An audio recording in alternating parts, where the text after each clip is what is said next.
Boys and girls, this is the Undisputed Era. Adam Cole, Kyle O'Reilly, Rod. Hello, Steve. Hello, Larson. It's me, Dexter Loomis, NXT Superstar. So here's my shout out to the Going In Raw podcast. Clever name. Hey, friendo, Steve here.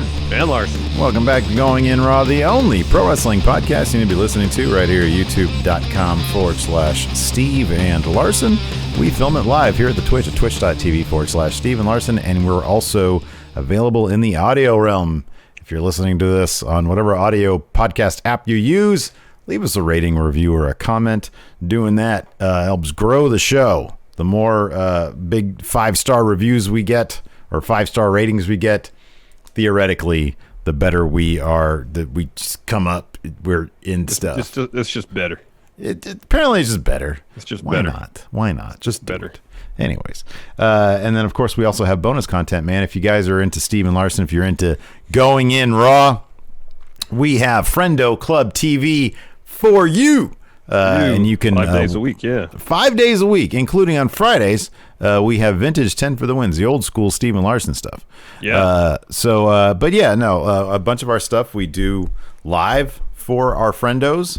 Like today, for example, later on at 2:30 Pacific, around there, 5:30 Eastern, we've got Pin Loser Draw.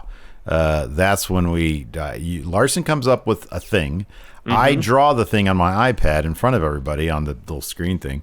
And then whoever guesses it right gets the point, and then whoever wins, I would draw whatever they want to draw. Correct. Whatever they want me to draw, I will draw it. I will put Whatever it he on wants there. you to draw, he'll draw you. Tell him what you want, and he'll put it on paper. Tell me what you want to put it on there, and I'll put it on there. And let's put it on there. So yeah, it's good stuff. You can get there 3 ways: patreon.com/Stephen Larson, twitch.tv/Stephen Larson. Send us a sub or give us a sub, and we'll give you bonus content. And then also by becoming a YouTube channel member, click join, and boom, you get access to all that bonus content. Just go to the community wall, and it's there. It should give you an email notification as well. Yes.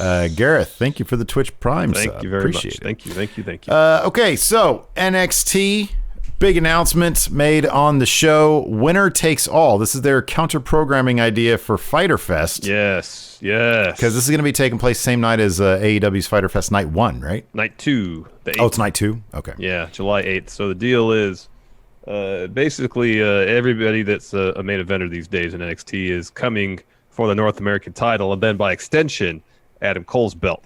And so Regal just said, all right, well, we'll try this all out. So next week, we get a triple threat match, Keith Lee versus Gargano versus Finn Balor. Winner of that, and North American champion will take on Adam Cole on the 8th. Winner take all. Mm-hmm. Yeah. It seems a perfect opportunity for someone to walk out of that match next week, North American champion, enter the ring, thinking they'll leave with both belts, only for Karrion Kross to get involved in the finish and assure there's no winner, and he'll destroy everybody. So Karrion Kross is the name that was not involved in all this at the moment, although obviously he sort of appeared in several different ways throughout the episode. Mm-hmm. So let's give our own speculation as to what's going to happen. I kind of feel like Adam Cole is the guy to beat, because I'll put it this way.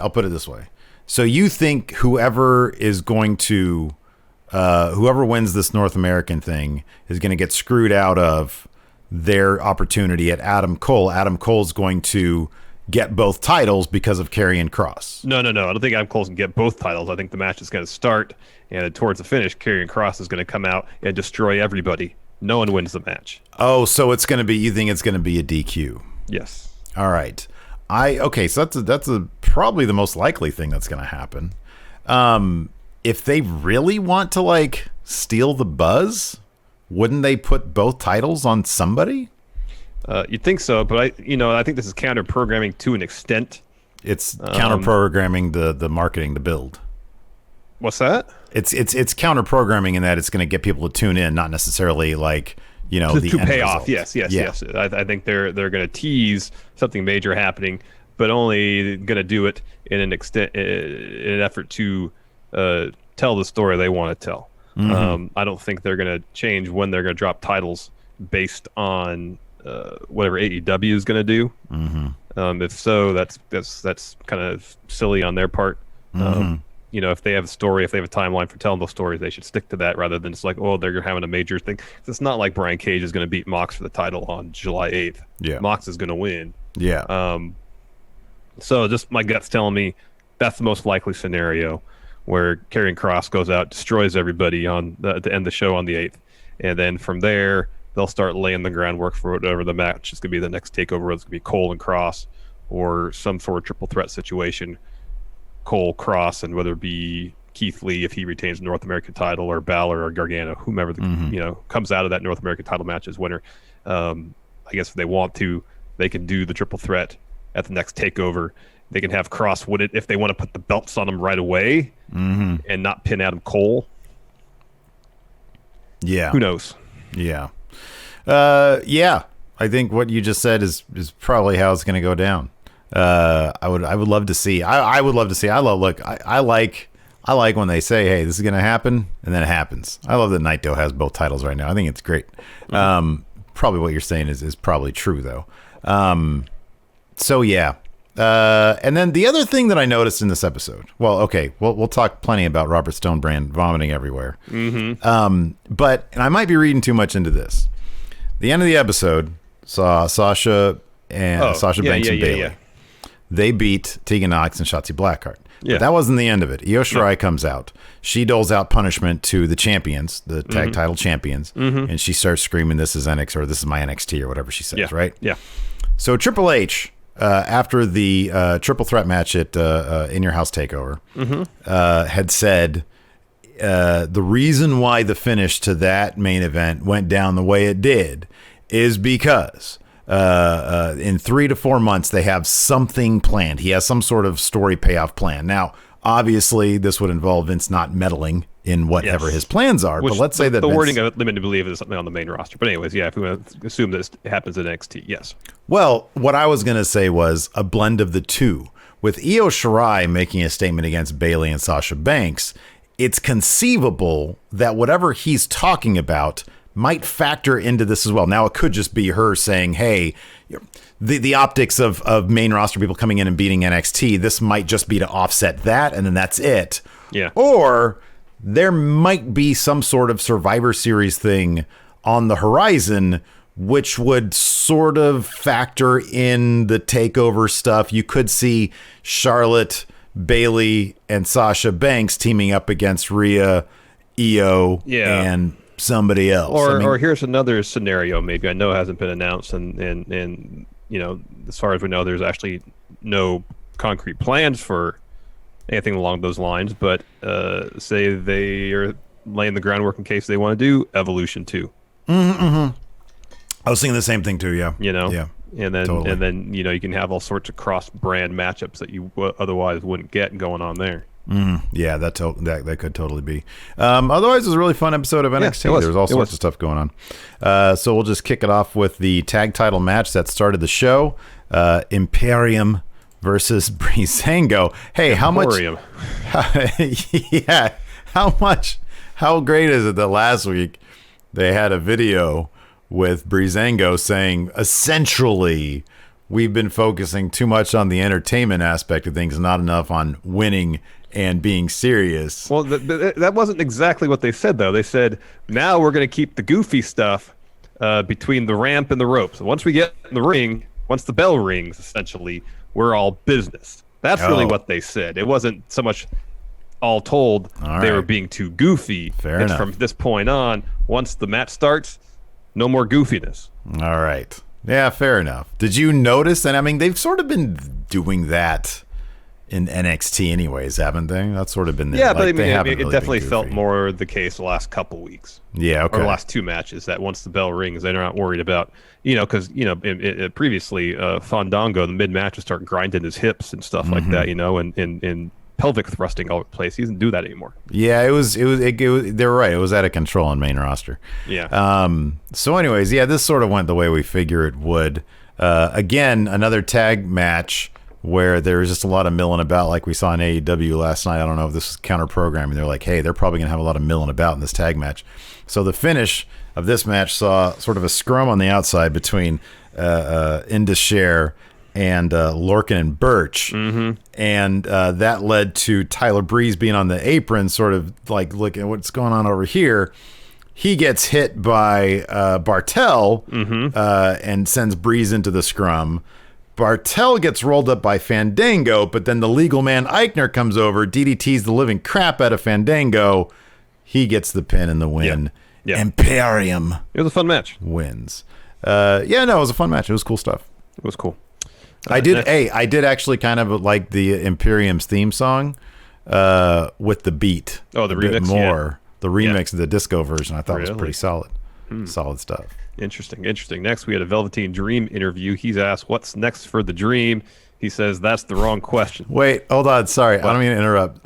Art Fracture here says Meltzer and Alvarez had the exact same exchange you guys just did. I'm curious as to what that was. If Art here can let us know what that was, I'm kind of curious. So a Dream interview with Tom Phillips. Dream says the question you should have asked is why is this your first interview with the Dream in the 10 years been with WWE? Tom Phillips. And while he's talking to him, Dexter Lumis pops up from behind the couch. Yeah. And drops a sketch of himself and the Dream with the tag titles. Yeah. And then Dream notices it as he's saying he has no recollection of his loss to Adam Cole. He looks at the picture, goes on for a little bit, but ultimately says, ain't going to happen. Dream is a solo act. Yeah. So it's totally going to happen, right? Yes. Right. Yes. They're keeping Velveteen Dream around some title picture. Oh yeah. Yeah. It's going to be the tag titles. Yeah. He had a half shirt on too. He did. Looks amazing. And I don't know. Hey, dude, listen. If Otis keeps up whatever workout regimen he's got going now, where he's thinning out the waist, if that dude ends up with like Keith Lee type abs, where it's like he still has a big midsection, but like you can see abs there, which is weird. That always confuses the crap out of me. So if he ends up like Keith Lee, yeah, I don't know. Keith Lee in a half shirt doesn't do it for me either, man. Yeah, it's no good. Otis, you got to get a full shirt, man. So after that, Damian Priest drives up in his really fancy Challenger. Yeah, which is foreshadowing. Probably a rental. Because here's the thing: you park in a parking space. You don't just like drive up and park somewhere. Yeah. What kind of car do you think you said is a rental? What kind of car do you think? I'm just guessing it's a rental for the segment. Cameron Grimes is definitely was a rental. Yeah. Or it was just really out of character because like a white sedan. Mm-hmm. Anyways. He pulls up and Grimes is lingering in the background. Like in the distance, you could see him. One Nava here in chat says no fat shaming. I look in the mirror when I do that. Okay. I fat shame me first. That enables me to then fat shame outside. And really it's just a critique. It's a criticism. It's a constructive criticism of Otis and how serious I can take him as a champion. So let me ask you this question. So let's assume he ditches the half shirt. So he wears shirts and the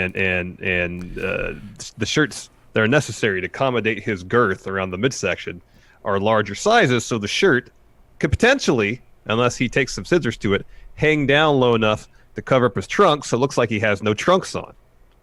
Oh yeah. So which one is worse in your mind? Is Otis naked underneath that shirt look or the half shirt?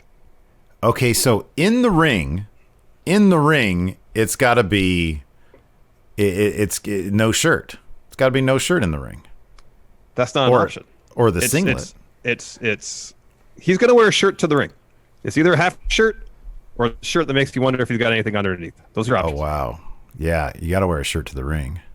So which one is it going to be? The half shirt or he could be naked under that shirt? He's got hey, you know what, dude? It's worked for Randy Orton. Randy Orton spent half his career wearing a shirt over trunks, and it looks like he's naked. That's the one. That's the one. No, because I feel like a lot of wrestlers do that. Otis is trying to separate himself from the pack by rocking the half shirt. See, I'm all in favor of the half shirt. Okay. 100% behind the half shirt. Okay. Fair enough. We disagree we agree on a lot. We don't have to agree on everything. Zondo here says, Alvarez said, this sucks. They said they're going to be serious. And then Dave says, well, actually, I think they said they won't be silly during matches, Anyways, so Damian Priest, who now is like a face, right? He's like a good guy now, right? I don't know what the hell they're doing with this guy. I have no idea. None. He takes on the returning Killian Dane. I'm pretty sure is a bad guy. He wore this, or he wrestled this match heel anyways. Yeah, no, I know that Killian Dane is a heel. I understand that. But they're still pushing, like, Morrow's like, Priest riding high his momentum from TakeOver, even though it didn't go the night didn't go the way he wanted to. It's like, well, then what momentum is there? You know? Yeah. You really get a lot of momentum from good effort? Yeah, I don't see there's momentum when the guy is like doing a silly "ow my back hurts" dance during the entire match. Which was really funny because like he would go, oh, like it was just like, okay, most guys you look cooler like when Matt what's his face, Matt Jackson, you know, he does this and he sort of limps around. Yeah. Damian Priest was doing a thing where it looked like he had a rod in his butt. He was like dancing all weird. He was like, oh, well, I guess it depends potentially. Like, so there's some times where I've gotten up, my back has got stiff, and that's the posture where your back is really arched. Yeah, it's not. Sometimes, you know, you kind of you do the Matt Jackson where you're kind of leaning over forward and got a little limp. But sometimes it's really tight, especially if I'm sitting in a chair like this and I get up and it's tight. It is where I stick my chest out because it's so tight. Yeah, but here's the thing: that doesn't look cool. You can have a bad back and look cool. Damian Priest didn't do that. All right. Anyways, he's selling his back injury. There's just a lot. There's a lot of.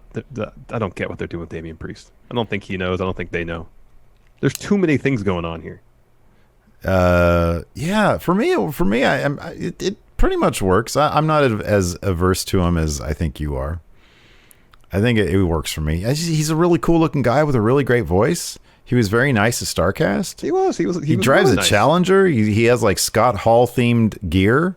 Man, he's goals. He's goals for me. To be that tall, that good looking. Well, you're never gonna be that tall. Voice like this, huh? You're never gonna be that tall. It's not a realistic goal to be 6'7". What do you think is yeah, okay, you're right. Physically, I mean, speaking, you're a full grown adult. You're not gonna grow 6 inches overnight. That's my point. Why are you always such a bummer? Well, I mean, you're saying goals. Yeah, you could get incredible shape like him. Maybe someday you can have a challenger. Maybe someday you could put on the voice where you talk really deep. There's nothing you could do to grow 6 inches. There's nothing you could do to grow 6 inches. I'm just telling you. The other goals, yeah, totally achievable. And if you want to do that, I got your back. I'm just here to tell you the hard truth that you're not going to grow 6 inches. You're a crap friend, man. Anyways. He pulls out a gutsy win, Larson, with The Reckoning.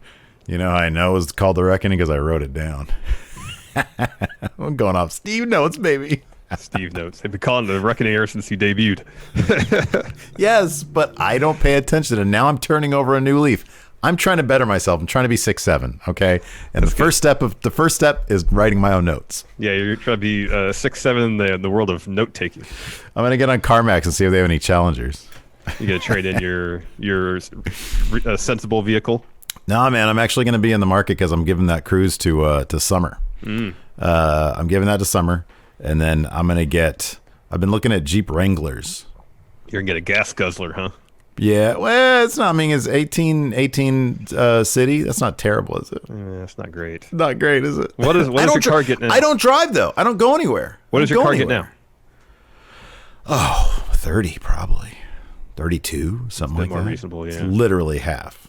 But I don't go anywhere, dude. I understand, but city driving is what, it causes, because it's all stop and go.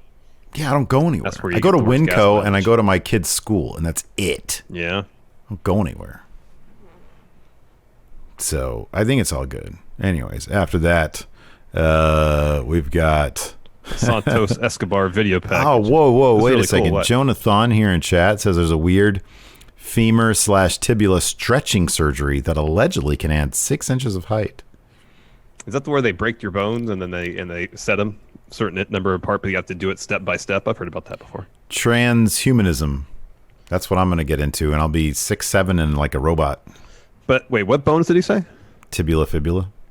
No, femur, tibula. I was going to say, because if it's just the two bones in your bottom half of your leg, you'd have enormous shins. Add 6 inches to your shins. And that's but if I'm wearing pants, which I don't generally do, but I do in public. Yeah, well, if you're wearing pants, to cover up a bit. But if you're wearing shirts, maybe you're like, man, that dude's got some huge shins. Yeah, I'd look glitchy. I'd look weird. It'd be kind of weird. But if it's lower and upper leg, but that's like years of surgery, and it's probably exceptionally painful to grow 6 inches. I can feel the 1-star reviews hitting our iTunes account right now. These guys are just talking nonsense. After that, we had a Santos video he's going to have a thing coming up in a second here. Yeah, I think he was really good tonight. I like this package a lot. Santos is great. He's awesome. After that, we had you want to talk about this? Because it sets up what he said later on. I mean, it's really quick. He said, when you turn your back on your legacy, a new future is born. I will rewrite the future of Lucha Libre in my own words starting tonight. That was it, but visually it was really cool. Yeah. No, it was great. They were on a bridge or something. And the faction's got a name. It's I guess the translation would be the legacy, or the Phantasma Legacy. Oh, is that what they're calling the faction? That was on the logo. Oh, and then cool. Moro said that as well. Legacy in Spanish. I know. I was going to write that down and I didn't. Damn it. Yeah, I meant to as well. In Spanish. Again, it's one of those things. Legado. Thank you. Legado. Thank you, Google. But before we got to, and then next we had Xia Li versus Aaliyah. Before that, they showed as Killian Dane made his way up the ramp, Robert Stone, who had the paper bag, the comedic paper bag booze bottle, was sort of leaning up against the plexiglass in front of what's-his-face, Bugenhagen. And Killian Dane, whacked the glass. And Stone goes flying. And he just lays there. Oh, this is so unexpected and terrific. It's not something you normally expect from NXT, you know? No, dude, I have heard complaints on Twitter. I'm trying to remember who. I'm not going to call them out, but I've seen a couple complaints from wrestling personalities on Twitter that NXT is becoming more main roster-ish, and it's worse for the wearer because of it. And I completely disagree. I mean, maybe some of the things are a bit more main roster-ish, but my God, to me, it's hugely entertaining. So we had Xia Li versus Aaliyah next. Aaliyah goes over and checks on her way to the ring. She goes and checks on Robert Stonebrand and sort of, helps him to the ring. He's just a mess. They have a match, and it's actually a pretty entertaining match. Xia Li is being pretty physical with Aaliyah. But Aaliyah's there was a cool, little, Xia Li put Aaliyah up on the corner, gave her a big old chop, and then Aaliyah slapped her on the ear. So there was just some cool stuff happening. But then Robert Stonebrand gets up on the apron and proceeds to projectile vomit all over the place. It was disgusting. So Aaliyah then rolls up Xia Li. It's a bit of a botchy roll-up, but she gets the win over Xia Li. Yeah. And then goes and gets Robert Stone and helps him back. Yeah, that was pretty great. To the back. It was disgusting. It was pretty great. That's disgusting. Yeah, it was pretty awesome. I know there's going to be people who don't like that stuff, but I don't know. I'm down for that. I'm down for that. Oh, it was great. Here's the thing, dude. You're NXT. You give us some of the best matches in wrestling. You're allowed to do the cartoonish stuff. You have the license then. If you just rely exclusively on the cartoonish stuff, then no, it's going to suck. Yeah. But it adds dimensionality to the programming when there's a little bit of everything. Because for the longest time, NXT just felt like everybody was trying to be essentially the same character, badass. There wasn't enough variety in terms of the characters being presented to you. Because at the core, everybody's like, I'm best, I'm a badass, let's fight. And that was kind of it. And they're adding some wrinkles, they're adding some more dimensions to characters. It was endless 20-minute matches, and it's I get it. Y'all want to put on banger matches, but you can be so much more than that. I think they've developed a pretty decent balance at this point. Speaking of which, next, Timothy Thatcher. This was great. So he's got another class. He says, I'm going to details submission-style wrestling. He's going to teach the students things no one else can teach. And he says, first, Fujiwara armbar. And he has it. It's it seems like this is about as far as you can go. But look, you can go a little further. Person in the hole's stop. Yeah. You can go a little further. Oh. It torques it back, and the guy's tapping, screaming in pain. Great, and he yells at him. Next, he shows a double wrist lock. It shows how you can rotate your body, put, I think, your knee over their shoulder, something like that, to get more torque on it. And he says, this is only the first day. Next time, the real work begins. He tells him to leave. He says, hey, clean up this mess on the way out. You're crying all over my mat. was good. You're crying all over my mat. That was really good stuff. That was awesome. With Thatch style wrestling, they're calling it. This guy's the best. He really is. He's really good. This part was awesome too. So next, they called it Undisputed Therapy. So it starts with Adam Cole and Bob Fish in the limo. Cole is confident that what they're going to do is going to work. And Fish says if it works, if they help Roddy, they have to do it all in-house. So then Strong enters the limo. Cole tries to, they start doing the woo thing. Strong doesn't do it. And Cole says, hey, I know you've gone through a traumatic experience. We got you the best to bring back the Roddy that we know and love. So they go to the therapist's office, and they're telling him, this guy's the best in the world. And it's Kyle O'Reilly dressed up as a doctor. So, okay, dude, are we to understand that these fools are so cheap they can't get a real therapist? Is that the situation here? No, they can get a limo, but they can't get a real therapist? Here's the thing is that Bob Fish says if we're going to do this, we need to do it in-house. Oh, okay. That's terrible. So they're just dumb. Which is it's kind of their gimmick anyways. They're bumbling fools. Yeah, to a degree. But they don't trust anybody other than each other. Okay, yeah, it's a trust thing, yeah. And so they're talking, and like Kyle's putting on a voice, and he's got glasses and stuff. He's got a great beard now, too. Yeah, it's awesome. And Roddy's talking about how Loomis is the worst person he's ever known. Can't stop thinking about Loomis always staring at him. He says, if I hate anything, it's when people stare at me. Yeah, I'm the same way. Second thing he really dislikes that, and Trunks, apparently. Yeah. And O'Reilly's like, all right, let's do a Rorschach test. Here's the first one. And I think Adam Cole holds up the picture. And Roddy says, big muscles.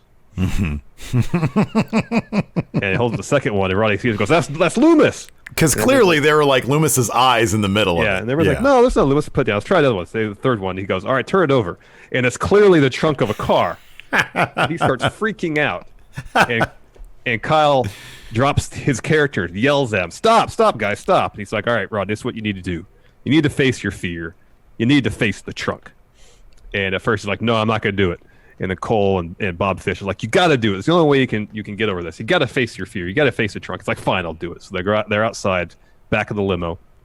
He's staring at the trunk. They're trying to get him in there. And he's like, no. He's about to put his foot in, and then he sprints down the street. He just bolts. And then Cole's like, well, other than him not getting the trunk, I think that went pretty well. This was lovely. This was great. Fantastic. These guys exposure therapy for Roderick Strong. That was good stuff. Oh, man. He's like, I think I can do this. Oh, man. But then it's great because then they have an actual interview with Adam Cole back at Full Sail. Mm-hmm. And then like he turns from the comedy to being like serious. So he's asked about the hourglass, and meanwhile in the background is Keith Lee. Shows up. Hold on. In the foreground, so he's standing next to was it Mackenzie interviewing him? Yeah. So next to him is the road case. And on top of that road case is the hourglass. And right next to that is a Sonic milkshake. Because all throughout the show, I didn't even notice that. That's hilarious. The brownie batter and yellow cake batter Sonic shakes. And there's a giant Sonic shake like all the way to the left corner of the screen. Oh, right man. next to the hourglass. Those are probably bomb milkshakes too. Those are probably really good. Maybe. Anyways, I want to get that in there because there was some. That's good. I didn't even notice that. That's hilarious. So, anyways, it's funny. I have Priest here. No, it's Keith Lee shows up, and he's like, "Yeah, I'm taking that title off you, Cole." Basically, which leads to an Adam Cole promo. Oh, but first he throws the hourglass on the ground. Oh, that's right. Yeah, that's important. Picks it up, throws it on the ground. Yeah. Which leads to an Adam Cole promo. He talks about being champ for 381 days, and he's like, but here's the thing, people don't seem to understand. You can't just put your name in a hat and get a title shot. He talks some crap about Karrion Kross. He stumbles a little bit and calls him Killer Kross at first. And then he talks about Keith Lee, and he's like, well, he turns the tables and they're like, hey, maybe Adam Cole wants to be North American champion, and then you can call him Champ Bay. Mm-hmm. Keith Lee comes down, but before he can really say anything, John Gargano shows up. He talks about him and Candice LeRae wanting to be the first married champions. Lee Oh, this was good. So then Keith Lee recounts what happened last week in their mixed tag match, where because Gargano had said something like, when you hurt her last week, and he was like, you mean when you hurt her last week? Mm-hmm. He was like, here's the thing, John. I went and I picked her up, and she looked at me and she whispered, "Thank you, Keith Lee. That's the most action I've gotten all year." And then Gargano said, "Stop being weird." Yeah, he got mad. This brings Finn out. Yeah, he said now that he's there, they can stop being marks for themselves and be a mark for him. What is with his gimmick of like using insider terminology? He used another term later on. He did, yeah. And so he tells Lee, "Hey, I still want that North American title." He steps up to him and says, "It's not a challenge, it's a warning." He's taking the North American title, and then he turns and says, "I'm coming for you, Cole." He says, "Cole, you've been a good transitional champion." Which Cole laughed at, and I laughed with him. I'm like, come on, man. 381 days. That's a pretty long transition. That's not a transitional champion. No. Cole says that this has been Balor's career. He's king somewhere, and then Cole shows up and passes him by. Mm-hmm. And so Regal is on the Tron. He makes the announcement we mentioned at the head of the show. Next week, Keith Lee will defend North American title against Gargano and Balor. Winner of that will face Cole on the 8th for the NXT title. Winner take all. Yeah. Show will end with Karrion Kross beating everybody up, holding both those belts. TikTok. And then they play Keith Lee's music, like when they left song. The segment. It's a great song. But I mean, Adam Cole, he's a champion. I kind of feel like his music should have been played. After that, we had Dakota Kai versus Caden Carter. I forgot this Keith Lee interview. So he's about to get interviewed, and Candice steps up to him and it's like, "How dare you? How dare you?" And then he's like, "Look behind you." Candice turns around. Mia Yim's there, attacks. They brawl backstage. Anyways, continue. I'm sorry, I missed that one completely. Oh, really? Yeah, I must have milled about. I don't know. After that, we had Dakota Kai versus Caden Carter. Of course, during this match, Raquel Gonzalez just all over the place trying to distract Caden Carter. Dude, that draping like knee pile driver thing, that was awesome. I know. I watched that back like 3 times. That was rad. I know. I watched it. I was like, wow. Yeah, that was crazy. Really cool. Yeah. Casey Catanzaro, though, got involved with Raquel Gonzalez. Tried to distract again. Casey gave her like a fun splash type deal, but Gonzalez grabbed her.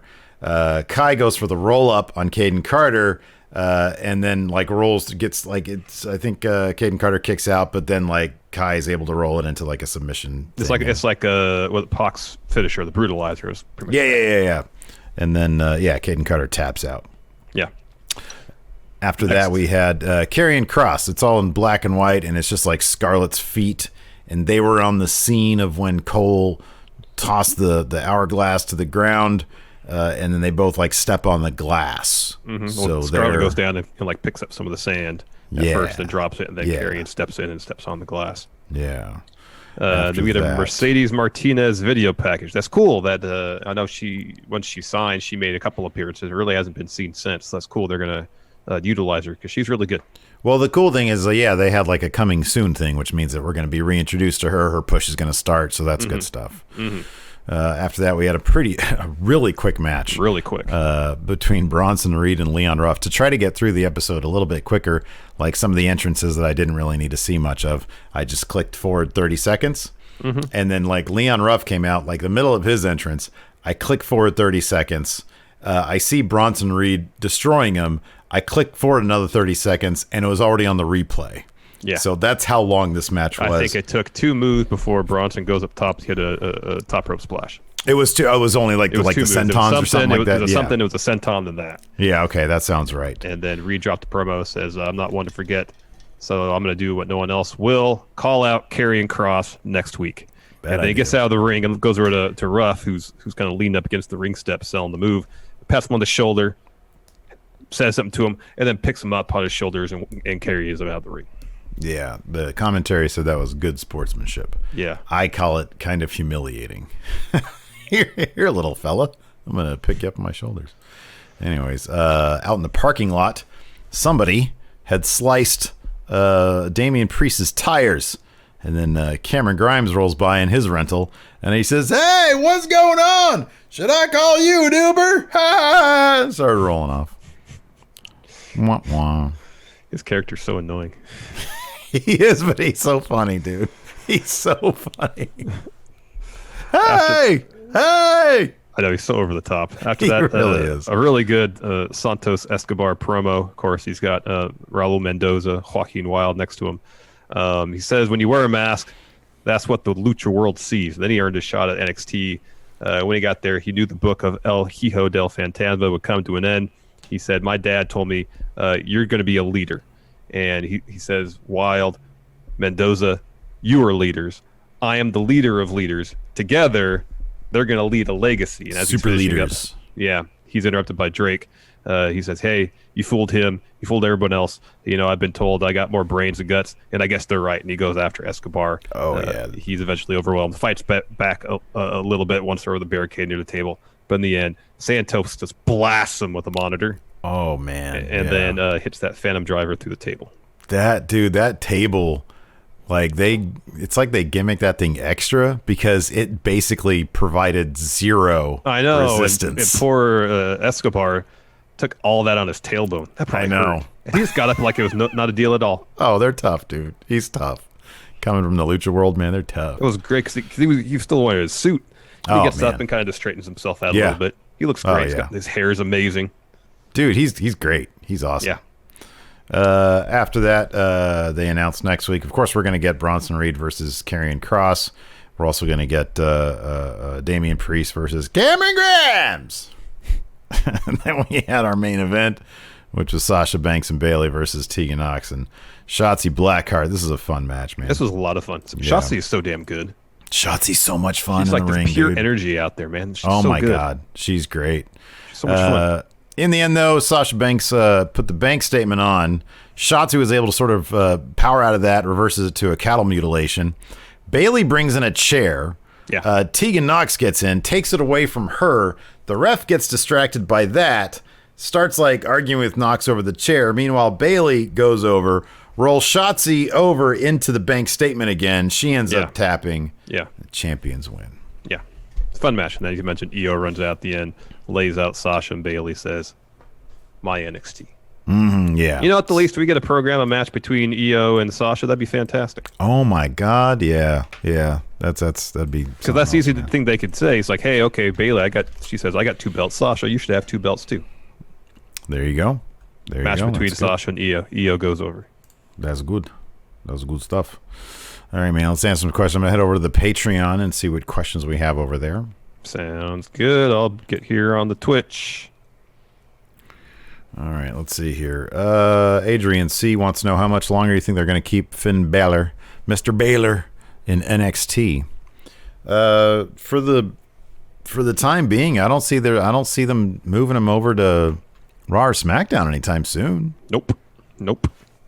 Saldes 11, thank you for the sub. Zondo. Oh, you already referenced that. Blake Whitehouse. Sorry, go ahead. Blake asked, what name would you guys give to a mid-card women's championship? You just make it the North American Women's Champion or the Women's North American Championship. Mr. Dubs, just yesterday, Steve wore a sleeveless shirt, a half a shirt, if you will. No, it's more like a 3/4 shirt. You're dealing in technicalities there, but we all know what a half shirt is. It exposes the midriff. Alex Foster, do double title situations at this point kind of feel overdone?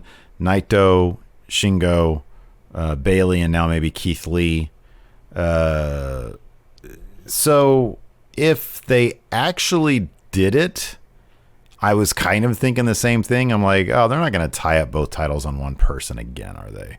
But I kind of feel like they're not going to do it because you just convinced me of that. So yeah, no, they're not, because Karrion Kross going to get in the way of that winner-take-all match. Yeah. Zondo says Finn's character is a guy that would see Seth Rollins at the airport and say, "Hey, Colby." Right, exactly. It wouldn't be at the airport. It would be in a backstage segment. Yeah. He'd be exactly. And then he would come out and drop a promo. I was reading the Observer the other day. I know. They only gave my match 4 stars. Dave said your push is over. and I'll be the one to finish it. Dang MQ, while Finn has been great in NXT, would like for him to go to SmackDown and have matches with Styles, Bryan, and Gulak. That'd be great. Yeah, no, that'd be terrific. Survivor Series, they should do that. Sure. Let's see here.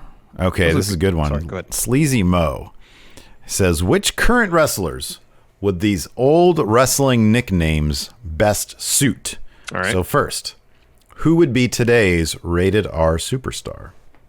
Well, I feel like Damian Priest wants to be that. I thought that it would be Damian Priest too, but is there a more appropriate? I also kind of feel like is there Velveteen Dream, maybe? Oh yeah. Okay, there you go. Yeah, because he's all about the sex. Or QT Marshall. There you go. The Cerebral Assassin. Ciampa? I feel like Champ is good. I was gonna say Finn because he's using all the insider terminology. True. Yeah. Well, he's more like wrestling encyclopedia. This is an easy one. Latino Heat. Well, it's got to be Angel Garza. Angel Garza. Yeah. How about this one? Mr. WrestleMania. Roman Reigns. Oh, that's good. That makes sense. Yeah. And then finally, the $1 Million Man. Who's rich? MJF. Oh, yeah. That's good. Perfect. Good Die job. Hard Homer instead of teams in War Games this year. How do you feel about a championship scramble in the cages instead? I think that'd be awesome. I like the scramble. Yeah. That's when you just throw the title and then the people scramble for it, right? Yeah. Yeah, I'm down with that. 6 people in that double cage. That'd be awesome. Yeah, I'm totally down for that. Let's see here. James Rodriguez. In terms of ring gear, which tag team has had the best look? He says, personally, I love how Sasha and Bailey's gear is in ways matching in terms of colors, despite being unique to the individual. Yeah, Pete Dunne and Matt Riddle sort of did the same thing where they kept their actual ring gear, but they just made sure color-wise they were thematic. Yeah, exactly.